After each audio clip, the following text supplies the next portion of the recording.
Inform search. Inform search में भी जो टॉपिक के अंदर चीज है वो ए स्टार है, और हम ए स्टार ही कर रहे हैं। तो सिर्फ 2 टॉपिक आज कवर किए और कुछ भी कवर नहीं किया। This A star for a real world example. तो चीजें ज्यादा नहीं है, ओके। चीजें कम है। मैं उनको ज्यादा ज्यादा करके बता रहा हूँ भाई, इस तरीके से भी ऐसे सॉल्व हो सकता है। जैसे लास्ट क्लास में सिर्फ 3 चीजें कवर की थी। अनइनफॉर्म सर्च टेक्निक क्या है, ब्रेथ फर्स्ट क्या है, डेप्थ फर्स्ट क्या है, और डेप्थ लिमिटेड क्या है। ये 3 चीजें, 3 टॉपिक पिछले लेक्चर में किए थे। आज क्या है, आइटरेटिव डीपनिंग और ए स्टार। तो 5 डिफरेंट चीजें हमने कवर की हैं पिछले 2 लेक्चर्स में, और आज भी ए स्टार में खत्म हो जाएगा आज का लेक्चर। ठीक है, तो चीजें ज्यादा कवर ओके नहीं सर। होंगी, चीजें कम है, लेकिन मैं उसको अलग अलग पर्सपेक्टिव से आप लोगों को बता रहा हूं कि this thing can also happen, this thing can also happen. ये होगा तो कैसे होगा, ये होगा तो कैसे होगा। Okay sir. ओके। ओके, बस मैं भी एक गिलास पानी पी के आ जाऊं, फिर इसको आगे कंटिन्यू करता हूँ।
ओके, सो ए स्टार सर्च एल्गोरिथम हमने स्टार्ट किया इस पे। A, then S, then T and Z. From here we have found that it will expand S. S से ऑप्शंस हैं A, F, O और R के। अब जब आप A पे आएंगे तो आपने ये कॉस्ट देखनी है कि A से S तक पहुंचने की कॉस्ट 140 थी, और S से A तक पहुंचने की कॉस्ट अगेन 140 थी। तो 140 प्लस 140 280। ए से बी तक पहुंचने की विच इज 366। तो इन दोनों को आपस में ऐड किया तो यहाँ पे कॉस्ट आ गई 3646। उसी तरीके से ए से एस और एस से एफ पहुंचने की total cost 140 plus 99 which is 239, plus F से बी तक पहुंचने की कॉस्ट विच इज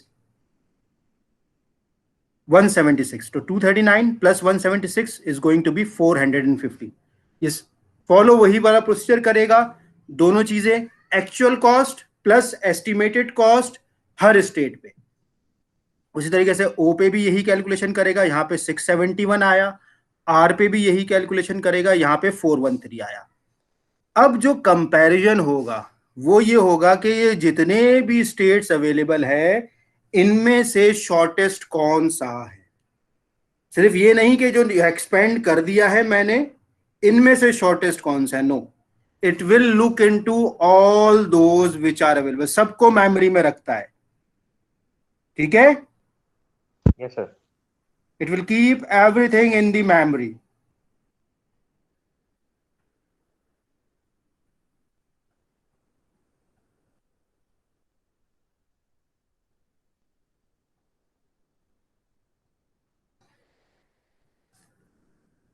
तो हमारे पास जो ऑप्शंस अवेलेबल है वो है 447, 449, 646, 415, 671, 413।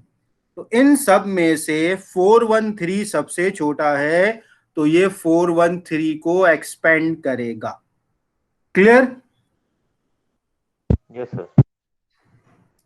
तो जब ये 413 को एक्सपेंड करेगा तो आर से ऑप्शंस क्या है, सी, पी और एस के।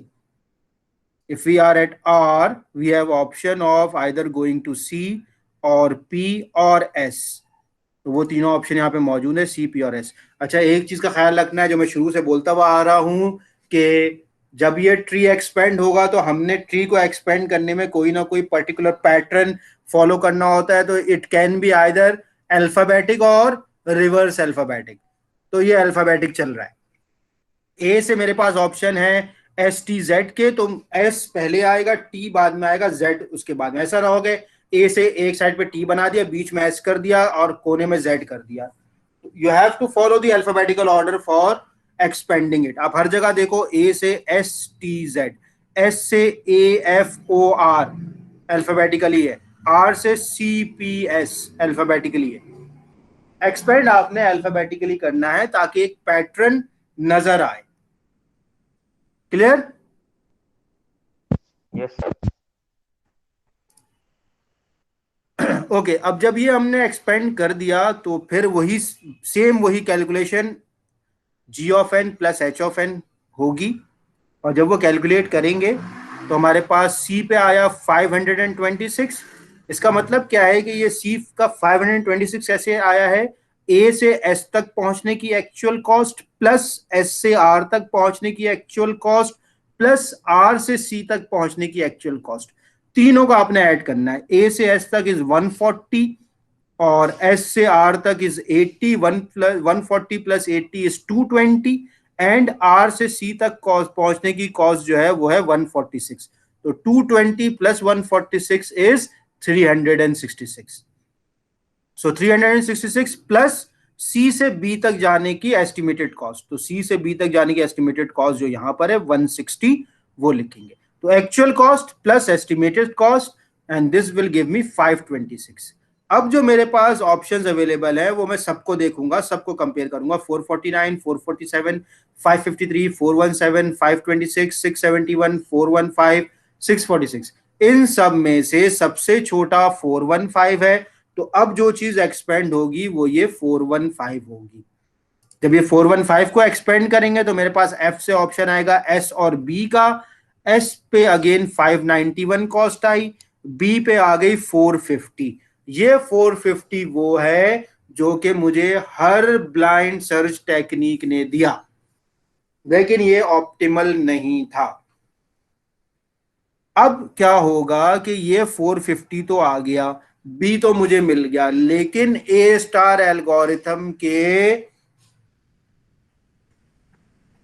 अपने एल्गोरिथम स्ट्रेटजी के अंदर ये मौजूद है कि जब तक के शॉर्टेस्ट पाथ मौजूद है तब तक अगर गोल भी मिल जाए उसको गोल कंसिडर नहीं किया जाएगा।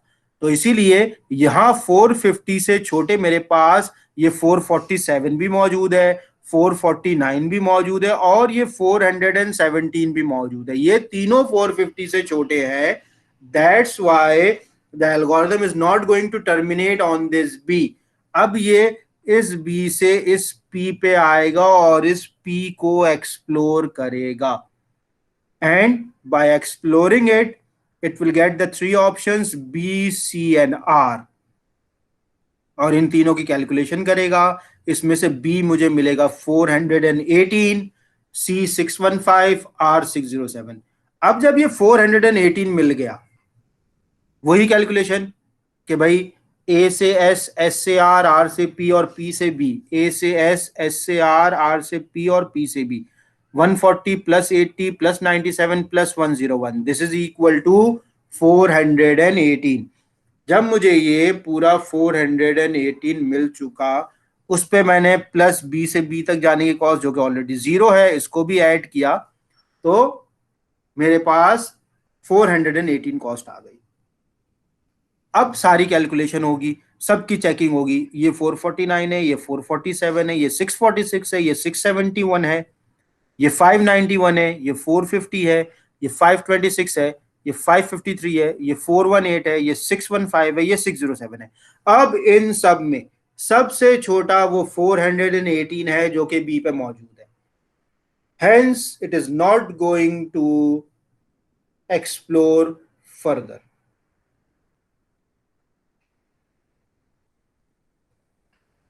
ठीक है, अब ये फर्दर एक्सप्लोर नहीं करेगा और अब ये टर्मिनेट करेगा।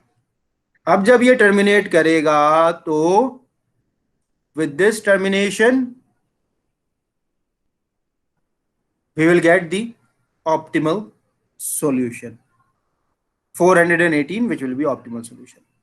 अब अगर देखा जाए तो इसने पूरे सर्च में कितने नोड्स को एक्सप्लोर किया, 1 2 3 4 5 6 7 8 9 10 11 12 13 14 15 16, टोटल 16 नोड्स एक्सप्लोर हुए और उसके बाद मुझे आंसर मिल गया 418 का।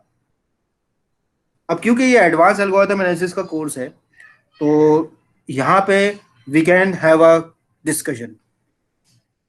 क्या इस पर्टिकुलर प्रॉब्लम में ऐसी कोई चीज मौजूद है कि हम इससे कम नोड्स में ही ए स्टार को रन करवा लें? कुछ ऐसा हम कर सकते हैं क्या?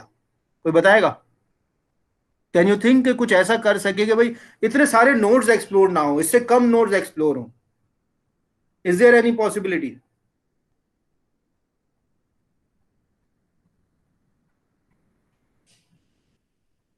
सर आई थिंक पाथ को अगर चेंज कर दें।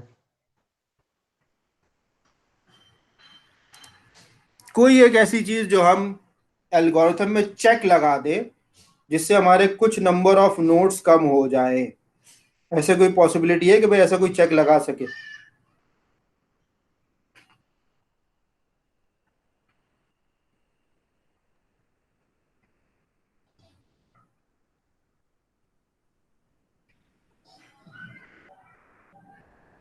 सर रिपीटेडली पाथ जो है वो उसको कुछ बेसिकली हम उस पर चेक लगाएं। यस, रिपीटेड पाथ्स ना हो, जो मैंने शुरू में यहाँ पे बताया था, हो सकता है कि शायद उस वक्त कोई भी ना हो, अगर आप लोग उस वक्त मौजूद होते तो बताते। Complete search tree without back loops. आप सर्च ट्री बनाए बगैर बैक लूप्स के तो आपको ऑप्टिमल सॉल्यूशंस मिलेगा। This is basically a minimum spanning tree of this graph. अगर आप इसको देखें, ये इस ग्राफ का मिनिमम स्पैनिंग ट्री कर लिया ना हमने। अबे मिनिमम स्पैनिंग ट्री याद है या भूल गए? सर ये सर प्रेम्स और क्रूस्काल से जो मिनिमम स्पैनिंग ट्री निकलता है, तो ये वही चीज है। बिल्कुल बिल्कुल सर। ये मिनिमम स्पैनिंग ट्री जब हम बनाएंगे किसी भी ग्राफ का तो वो कंप्लीट होगा विदाउट लूप्स।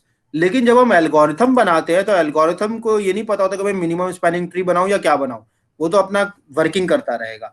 तो with in this A star algorithm, अगर हम इसके एल्गोरिथम के अंदर ये लूप के अंदर जो ये लूप चल रहा है, वाइल का लूप, फॉर का लूप, इसी लूप के अंदर अगर हम कहीं पे ये चेक लगा दें कि भाई डोंट